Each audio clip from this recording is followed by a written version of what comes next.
President Bola Ahmed Tinubu has appointed Shamsuddin Babatunde Ogunjimi as the Acting Accountant General of the Federation AGF. His appointment follows the pre-retirement leave embarked upon by the incumbent AGF Oluwatoyin Adeyi. Bayo Onanuga, Special Advisor to the President on Information and Strategy, who announced Mrs. Adeyi's successor, stated that it was to ensure a seamless transition in the administration of Nigeria's Treasury and consolidate the implementation of the present administration's Treasury policy reforms.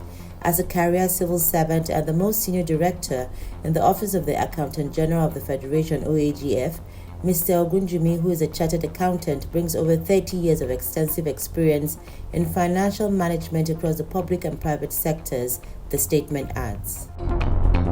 Taiwo Oyedele, chairman of the Presidential Fiscal Policy and Tax Reforms Committee, has asked the Revenue Mobilization Allocation and Fiscal Commission (RMAFC) to join the ongoing effort, including consultation with key stakeholders, to arrive at a generally acceptable outcome of the tax reform bills. Oyedele, in a statement he personally signed, said the moment calls for a constructive and objective approach, focusing on finding a workable solution, avoiding further controversies and working together in order to move the nation forward. He notes the support of RMAFC for the 4 tax reform bills presently before the National Assembly and the acknowledgement that the reforms are necessary to set Nigeria on an inclusive growth trajectory for the benefit of all. However, he had observations stemming from the recent media engagement by the Commission and in this case the proposed VAT sharing formula, stating that it is important to provide some context and highlight the issues which the reform seeks to address.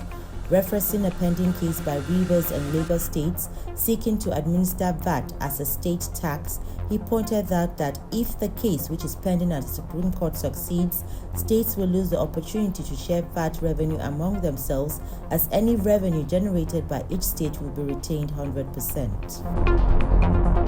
President Bola Tinubu has stated that the interest and welfare of the citizens of Mali, Burkina Faso, and Niger remain a priority for the leaders of ECOWAS.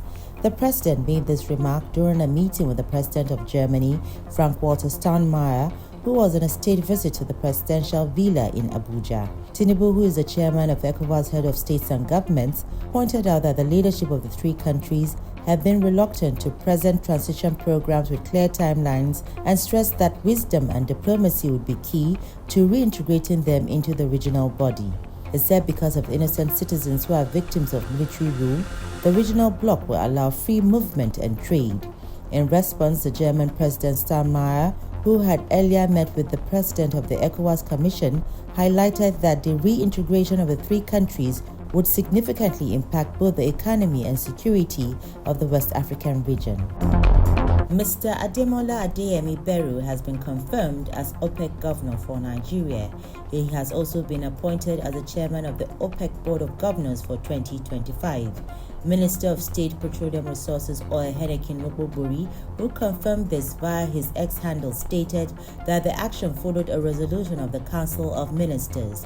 Nwokobori further stated that this prestigious role underscores Nigeria's leadership in the global energy sector and government's commitment to shaping balanced and progressive energy policies, while extending heartfelt gratitude to Ambassador Gabriel Aduda for his exemplary service as Nigeria's outgoing OPEC governor.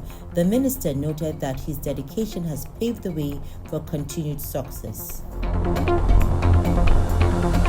An electricity blackout is imminent following the Nigerian Midstream and Downstream Petroleum Regulatory Authority's NMDPRA's directive to gas producers to cease supplying gas to indebted generation companies GenCos.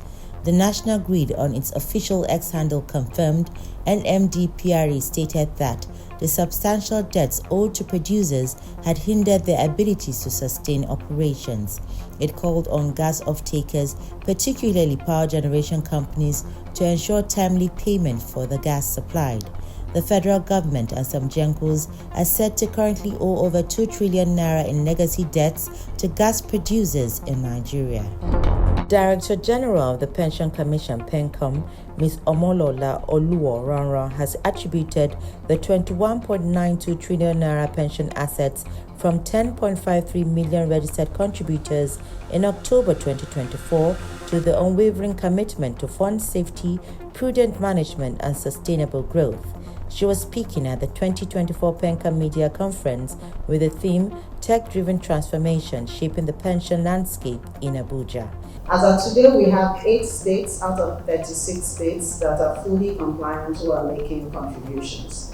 The remaining states are at various stages. Some of them have passed bills, some of them have not passed. But what we are doing is engaging those states. She expressed PENCOM's appreciation to the media for their commitment to ensure effective dissemination of information about the Contributory Pension Scheme, CPS.